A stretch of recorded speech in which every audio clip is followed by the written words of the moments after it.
बार बार कोशिश करने पर भी ऑन नहीं हो रहा है चंद्रयान। वैज्ञानिकों के हाथ हर बार लग रही है निराशा।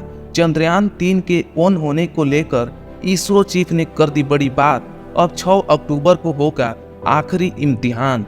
दोस्तों, चांद के दक्षिणी ध्रुव में बंद पड़ा चंद्रयान 3 किसी भी तरह अपनी नींद से जागने को तैयार नहीं है।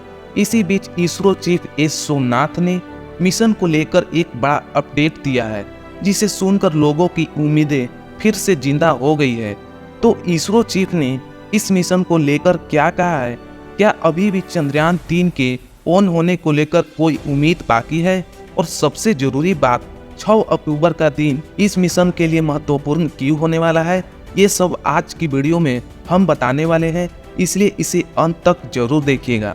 दोस्तों, प्लान के अनुसार देखा जाए तो हमारे चंद्रयान को जागे हुए करीब 1 हफ्ता हो जाना चाहिए था, क्योंकि वैज्ञानिकों ने सोचा था कि 22 सितंबर को जैसे ही चांद पर सूरज की पहली किरण निकलेगी, वैसे ही चंद्रयान 3 को ऑन कर दिया जाएगा और इसके बाद वह फिर से अपने काम पर लग जाएगा। लेकिन इस पूरे प्लान में बस एक गड़बड़ हो गई, जो कि चंद्रयान 3 ऑन नहीं हो पाया। वैज्ञानिकों ने इसे ऑन करने के लिए बार बार सिग्नल और कमांड भेजे, लेकिन प्रज्ञान और विक्रम दोनों के तरफ से किसी भी तरह के इसरो को कोई रिप्लाई प्राप्त नहीं हुआ। ऐसा होने पर लोगों के मन में तरह तरह के सवाल उठने लगे कि चंद्रयान 3 अब दोबारा कभी ऑन हो पाएगा या नहीं, और वैज्ञानिक इसे ऑन करने के लिए अब क्या अलग करेंगे। यही सब बताने के लिए इसरो चीफ सोमनाथ खुद सामने आए और मीडिया के सवालों का जवाब दिया। उन्होंने कहा कि चंद्रयान 3 के ऑन होने को लेकर अभी किसी भी तरह की चिंता करने की जरूरत नहीं है, क्योंकि इसरो वैज्ञानिक इसे 22 सितंबर से 6 अक्टूबर तक इसे ऑन करने का प्रयास करते रहेंगे। यहाँ आपको बता दें कि चांद पर एक दिन जिसमें रात शामिल नहीं है, वह पृथ्वी के 15 दिनों के बराबर होता है। सोमनाथ जी ने अपनी बात को आगे बढ़ाते हुए कहा कि चांद के इस हिस्से में अभी दिन निकले ज्यादा समय नहीं हुआ है, और जब तक यहाँ गर्मी बढ़ेगी तब तक चंद्रयान 3 की नींद से जागने की उम्मीद बनी रहेगी। हो सकता है कि ये अगले घंटे ही ऑन हो जाए, और यह भी पॉसिबल है कि हमारा चंद्रयान 3 लूना डे के आखिरी समय में यानी 6 अक्टूबर को ऑन हो। चंद्रयान 3 कब और किस दिन चालू होगा, इसके बारे में भविष्यवाणी करने का कोई तरीका नहीं है। यहाँ हम आपको चांद के इस हिस्से में सर्दी के बारे में बात करें तो रात में दक्षिणी ध्रुव का तापमान -220 डिग्री सेल्सियस को पार कर जाता है। यहाँ रिपोर्ट किया गया है कि यहाँ मैक्सिमम टेम्परेचर -248 डिग्री तक पहुँच चुका है। यह इतनी ज़्यादा सर्दी है कि इसमें किसी भी तरह के मेटल और यहाँ तक कि प्लास्टिक से बने उपकरण भी सरवाइव नहीं कर पाते हैं। चंद्रयान 3 की बात करें तो जिस रात इसे स्लीप मोड में डाला गया था, उस रात का टेम्परेचर -220 डिग्री सेल्सियस रहा था।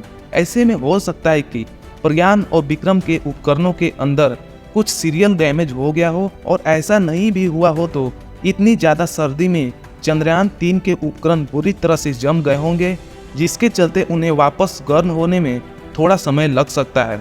ऐसी कोई आश्चर्य की बात नहीं है। वैसे चंद्रयान 3 के स्लीप मोड से बाहर ना निकलने का कारण क्या हो सकता है, इसके बारे में इसरो के पूर्व वैज्ञानिक और कुछ एक्सपर्ट ने अपनी राय दी। वैज्ञानिकों ने क्या कहा, ये हम आपको आगे बताएंगे, लेकिन उससे पहले चलिए जान लेते हैं कि चंद्रयान 3 को स्लीप मोड में क्यों डाला गया था, और ऐसा क्या वजह थी कि जिसे नींद से जगाने में इतनी मशक्कत करनी पड़ रही है। असल में दोस्तों, चंद्रयान 3 मिशन को जब प्लान किया जा रहा था तो इसके लिए वैज्ञानिकों ने 3 मुख्य उद्देश्य रखे थे, जिसमें पहला था चांद के दक्षिणी ध्रुव पर सॉफ्ट लैंडिंग करना।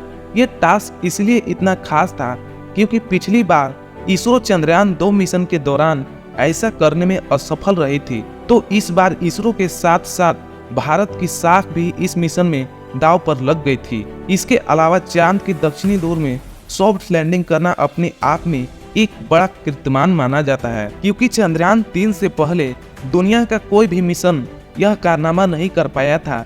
इसलिए मिशन का सबसे महत्वपूर्ण उद्देश्य चांद पर सॉफ्ट लैंडिंग करने को रखा गया था।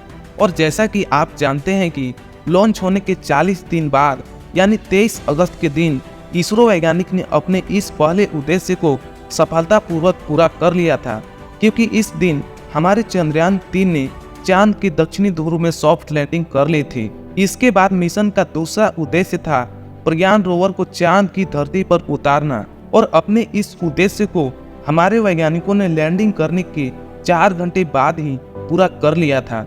साथ ही इसकी एक वीडियो भी शेयर की थी जिसमें प्रज्ञान रोवर चांद की धरती पर उतरा हुआ नजर आ रहा था। इसके बाद तीसरा उद्देश्य था चांद के दक्षिणी ध्रुव में एक्सपेरिमेंट करना और अलग अलग तरह की रिसर्च को अंजाम देना। और ये हमें बताने की जरूरत नहीं है कि चंद्रयान 3 ने अपने इस काम को कितना अच्छे से कर दिखाया है। इसने चांद पर एल्युमिनियम, कैल्शियम, आयरन, टाइटेनियम और सिलिकॉन जैसे तत्वों की खोज की है और चांद पर ऑक्सीजन और सल्फर को भी ढूंढ निकाला है। तो इस तरह से ये मुख्य उद्देश्य भी कामयाब रहा और यह अपना सारा काम समय रहते ही यानी 4 सितंबर को ही पूरा कर लिया था। अब क्योंकि यह मिशन इतना ज़्यादा सफल रहा तो वैज्ञानिकों ने इसे एक और लूनर डे के लिए एक्सपेंड करने का प्लान बनाया और यही सोचकर प्रज्ञान और विक्रम दोनों को 4 सितंबर के दिन स्लीप मोड में डाल दिया गया कि जब 22 सितंबर को चांद पर नया दिन निकलेगा तब इन्हें जगा देंगे। लेकिन दुर्भाग्य से इस काम में वैज्ञानिकों को सफलता नहीं मिल पाई।